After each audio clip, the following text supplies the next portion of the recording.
Good evening, everyone. It's Sharing Wellness, Promoting Health Wednesday, and tonight we're going to talk about mental health because it's Mental Health Awareness Month. Remember that this information is for educational purposes only. So mental health is a big issue, and I think sometimes it's not focused on or under-addressed or kind of put on the back burner, and it really shouldn't be. But according to the CDC, mental illness are conditions that affect a person's thinking, feeling, mood, or behavior, such as depression, anxiety, bipolar disorder, schizophrenia. And these conditions may be occasional or long-lasting, and they can really affect someone's ability to relate to others and function each day. Mental health refers to our emotional, psychological, and social well-being. It's how we think, how we feel, how we act, and it's affected by it, and it influences how we handle daily stress and communicate with others. As we go through life, our mental health needs to remain very important, because poor mental health doesn't mean you have mental illness, and mental illness doesn't mean that you won't feel physically, mentally, and socially well. So mental illness refers to a specific condition like depression, anxiety, bipolar, schizophrenia, and mental health refers to our emotional, psychological, and social well-being. You can have poor mental health without a mental illness, and having a mental illness doesn't mean that you won't physically, mentally, and socially feel well. Mental health is extremely important to our overall health because we are one, body, mind, and spirit. That's the holistic approach to health. You can't have good health if you don't have a healthy mind and healthy emotion. So they influence each other. We've talked about this in chronic pain. Chronic pain can cause depression and anxiety, and depression and anxiety can cause pain. So both of them are very important parts of our overall health. And mental illness can also increase your risk of stroke, diabetes, and heart disease, especially if you're depressed. So did you know that having a chronic disease also increases your risk for mental health? Like we talked about in the pain group in some of my videos. And throughout our life, our mental health can change. If at certain points in our life there's demands placed on us that are more than we can handle, our mental health can be impacted. For example, if your work demands you increase your hours and you're working long hours, or someone in the family becomes ill and you become a caregiver, or you're experiencing financial problems, you may notice that your mental health needs assistance. You may be feeling more stressed.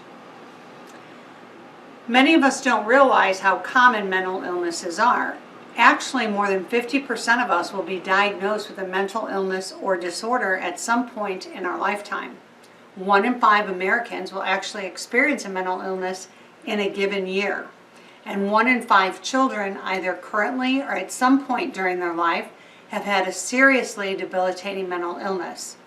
And 1 in 25 Americans lives with a serious mental illness, such as schizophrenia, bipolar disorder, or major depression. It's actually more common than you think. So what type of things can lead and contribute to mental illness? Well, early adverse life experiences such as a trauma or a history of abuse, for example, child abuse, sexual assault, witnessing violence, those types of things. Experiences related to other ongoing chronic medical conditions such as cancer, diabetes, or pain. Biological factors such as genes or chemical imbalances in the brain. Alcohol or recreational drugs can contribute to it. Being kind of a loner, having very few friends, not a big social life, can contribute to it because it'll make you feel loneliness or isolation. And nutritional deficiencies and poor gut health, which is your second brain, contribute to mental illness.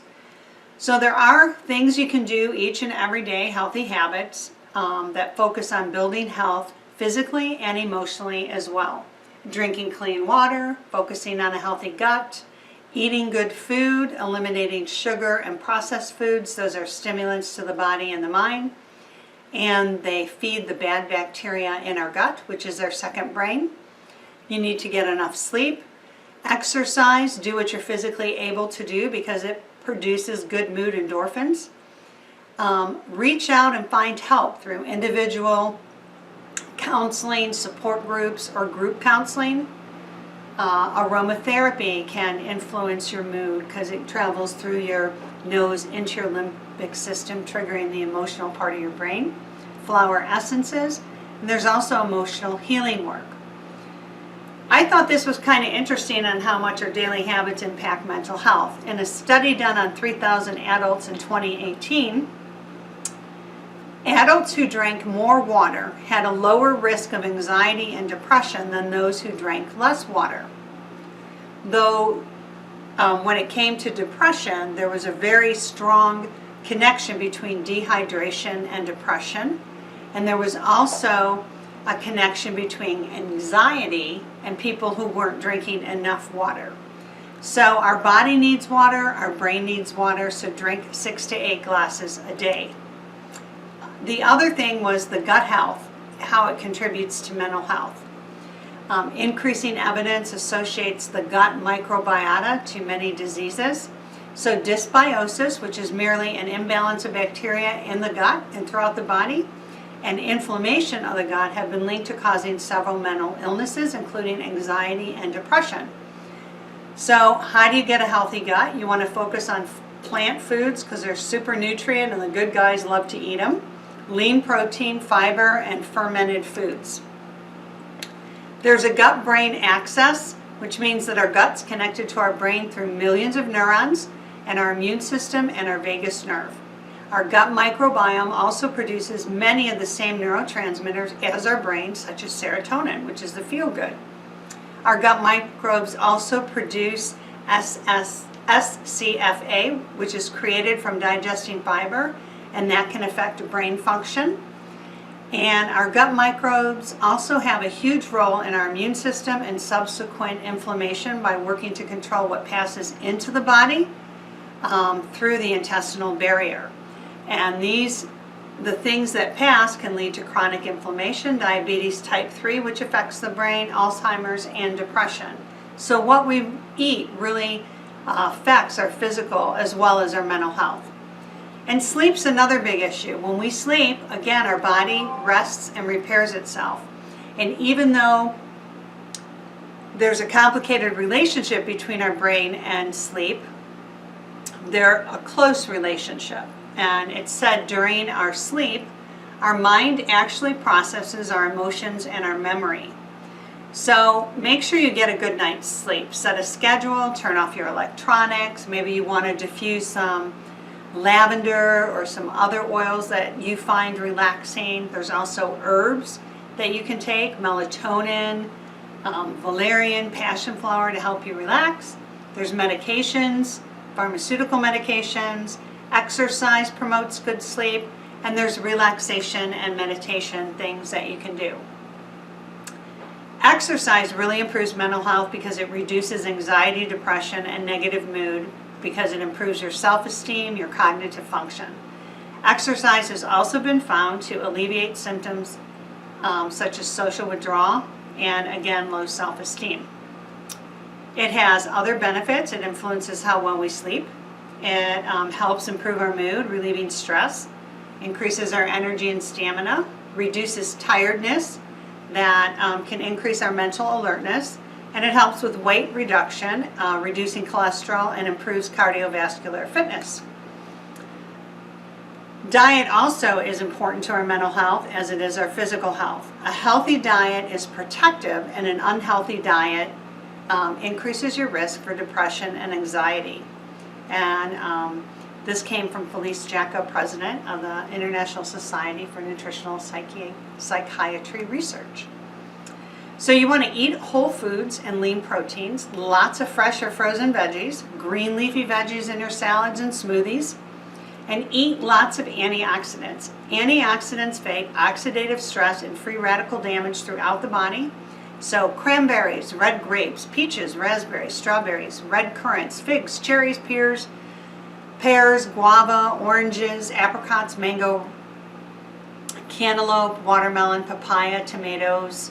Those are fruits very high in antioxidants. Healthy fats, olive oil, our brain loves water, fats, and sugars. Olive oil, avocados, fish like salmon, mackerel, sardines. So if you don't take a multivitamin or mineral with B vitamins and an essential fatty acids, you may want to consider doing that, because that's going to pick up some of the essential nutrients to our body, especially B vitamins, which are essential to our nervous system, and essential fatty acids, which are very healthy for our brain and countering inflammation throughout the body. So you may want to consider adding those to your healthy diet. Healthy eating will also focus on improving your gut health, and that's going to improve your overall health. So I hope that makes sense to you on how our daily habits can impact our mental health, how they're going to help us with some stress and anxiety and depression, and how many people out there are really battling and dealing with mental illness themselves. So thanks for watching, and we'll see you next week.